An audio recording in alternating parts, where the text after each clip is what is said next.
This happened to me a couple of weeks ago, and despite what I want to believe, I think it's still an ongoing issue. I don't exactly live in the woods, but my house sits on the edge of a nature-filled suburb. Trees everywhere, the kind that block out sunlight even at noon. One side of our house borders what most people would just call a patch of woods, but it's dense enough to feel like a small forest. From our backyard to the next road over is maybe a quarter mile, and that road runs alongside this massive body of water. The strange thing about it is that it doesn't show up on Google Maps. It's surrounded by tall fences and government property signs, like a reservoir. But there's no listed name, nothing.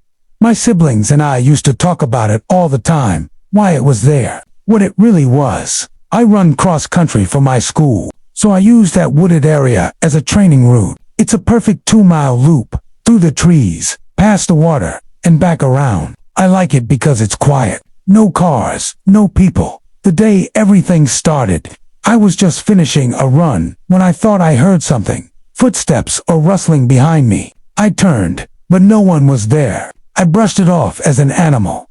That night, it started raining, hard. Thunder, lightning. The kind of storm that makes the air feel alive. I had my window open, because I love the sound of rain when I sleep. But that night, it wasn't just rain I heard. There was this soft sound outside my window, faint crying. At first I thought it was an animal, but then, through the storm, a voice broke through. It was a woman. Her voice was trembling. She said, "Can you help me? I'm cold." I jumped out of bed, heart racing, and ran straight outside, without even thinking. The rain was coming down so hard I could barely see, but I didn't care. Someone needed help. When I reached the side of the house, I saw her crouched beneath my window, soaked, wearing what looked like a long white gown. She was shaking, trying to stay under the small overhang. I asked if she was okay. That's when she stood up. Without warning, she sprinted straight at me. It didn't feel real. The speed, the suddenness. She was charging full force, but right before she reached me, she stopped. It was like something made her hesitate. She looked at me for half a second, and then bolted toward the woods, barefoot, in the rain. I just stood there, in shock, watching her disappear into the trees. I ran back inside and woke up my dad. We checked every door, every window, and locked everything. We thought about calling the police, but by then, it was after midnight. We figured whoever she was long gone. We told ourselves it was probably someone homeless, or having a breakdown. It was weird, but we tried to forget it. A week later, I went for another run. When I got near that fenced-off reservoir, I saw movement by the water. I stopped. There was a woman sitting on the edge, her feet dangling in the water. Even from a distance, I knew it was her. The fence around that place is 10 feet tall, topped with barbed wire. There's no way in. My sister and I had checked before. She turned her head and looked right at me. Then she ran toward the fence, full speed. When she reached it, she pressed her face against the metal, smiling. Not a normal smile. It was wide and empty, like she wasn't even human. I yelled that I was calling the police. She didn't move. Then, out of nowhere, she turned and dove straight into the water. I called 911, shaking the whole time. When they arrived, they searched the area but found nothing. They told me to go home, said it was probably a trespasser. But ever since that night, I keep hearing movement outside my window again. Slow, careful movements. Not crying this time, just presence. I haven't gone running since. I'll just go ahead and say it. I'm a middle-aged man in a failing marriage. My wife and I fight constantly. That night, I don't even remember what started it. I just remember slamming the door and driving away. Normally, I'd get a hotel, but I didn't want her to find me. So, I went to this old property. I own a concrete warehouse in the middle of nowhere. The previous owner had died years ago, and I bought it cheap. It used to be a shooting range, or something like that. There's no electricity, no plumbing, just big empty rooms and an old office upstairs. A storm was rolling in when I got there. Perfect, I thought. Just me, some peace, and the sound of rain on the metal roof. But peace never lasts for me. Sometime after I laid down on the cot upstairs, I heard glass shatter. It came from downstairs. I froze, heart pounding. The rain was hammering so hard on the roof that I couldn't tell where the sound came from exactly. I grabbed my hunting rifle and crept down the stairs. Every step echoed.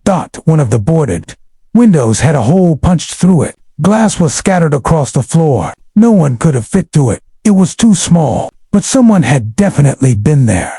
I taped some cardboard over it and told myself it was just kids messing around. An hour later, as I started to drift off, I heard footsteps below me. Slow, careful. I held my breath and listened. The rain was deafening, but I could swear someone was walking around down there.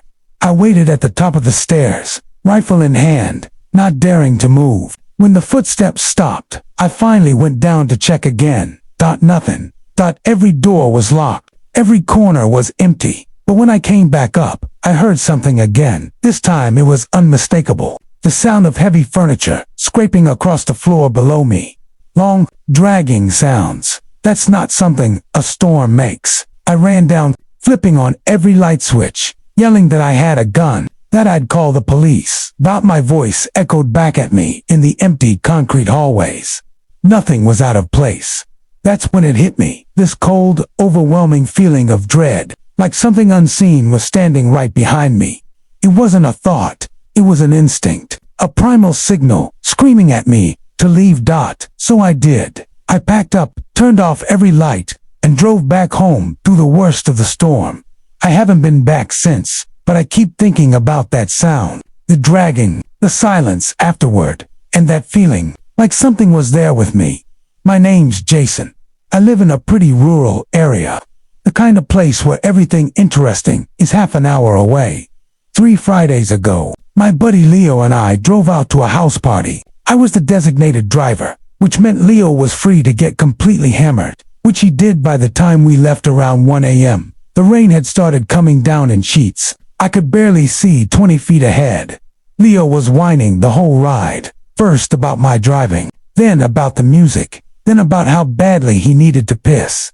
After 5 minutes of listening to him complain, I finally pulled over on some random back road, surrounded by cornfields. I told him to go nuts. He stumbled out, disappearing into the dark. After a minute, I grabbed my umbrella and got out to walking a few steps down the opposite side to take a leak myself. That's when I heard it rustling near the car. I looked over my shoulder, but couldn't see much through the rain. The car was locked, and Leo was still off somewhere in the field. I finished up and waited. 5 minutes passed, then 10. No sign of Leo.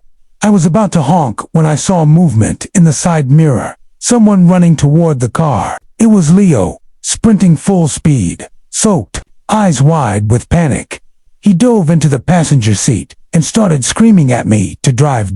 So I did. He said that while he was in the field, he saw me, or at least someone who looked like me, standing a few yards away. The figure started walking deeper into the crops, so he followed, thinking I was messing with him. But when it turned around, it wasn't me. He said it was the wrong height, the wrong face, or maybe no face at all. Before he could explain further, the car jolted hard to the right, a flat tire. I pulled over. The rain was pounding again. I got out to check, expecting to find a nail or a piece of glass. But what I found made my stomach drop. Lodged deep in the side of the tire was a screwdriver, not something you run over by accident. I looked up at Leo. His face said everything we both knew. We had to get out of there. We switched the tire as fast as possible, both of us looking over our shoulders every few seconds. Every gust of wind or flash of lightning made us jump. When we finally got back in the car, we drove the rest of the way home in silence. Leo hasn't talked about it since. But a few days later, when I checked the trunk to make sure the spare was okay, I noticed something strange. The screwdriver was gone. To this day, I don't know what any of it was. The woman by the reservoir, the sounds in the storm building, or the figure in the field. Different places, different people, same feeling, like something's watching. Something.